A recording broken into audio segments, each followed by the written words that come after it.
Chapter 4. It had looked so easy when Windowspin did it, but it was really difficult when we tried.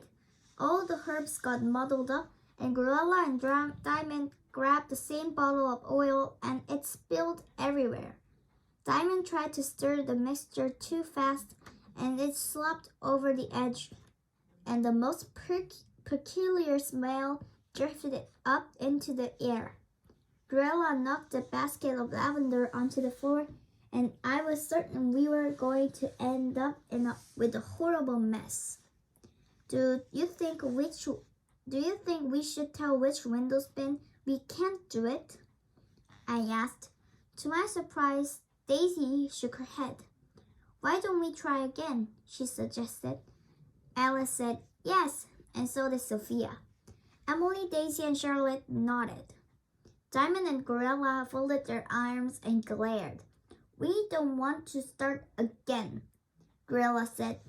The broom suddenly hopped forward and swept up the lavender. Then it skipped onto the table, and in no time at all, the herbs were in neat piles, and the oil stains were gone. Thank you, I said, surprised. Oh, thank you so much.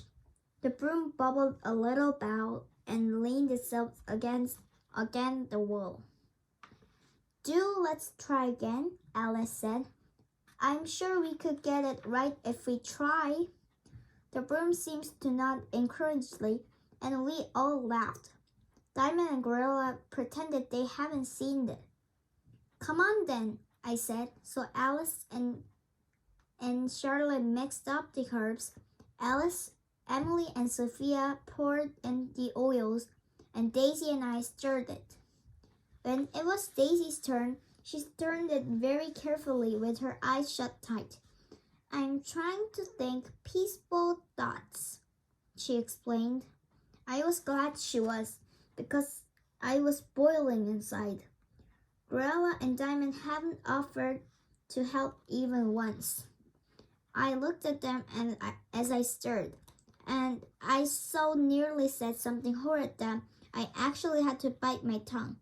Inside my head, I was wishing and wishing they weren't there. If only they'd go away. I thought the rest of us would have such a fabulous time.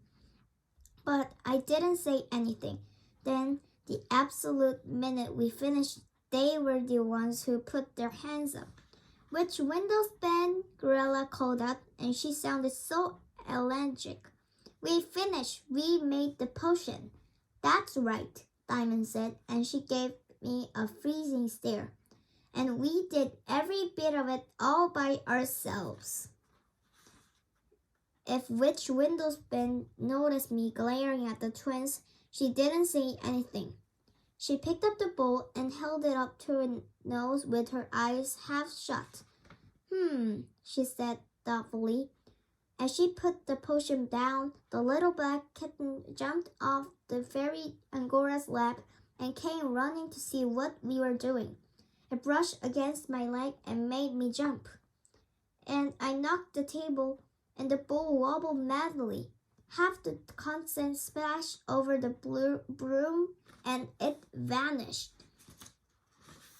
Everyone gasped, except me. I knew whose fault it was. The broom had disappeared. Mine. I'd been wishing so hard that Gorilla and Diamond would go away that my thoughts had gotten muddled up in our potion, and I made a bad magic.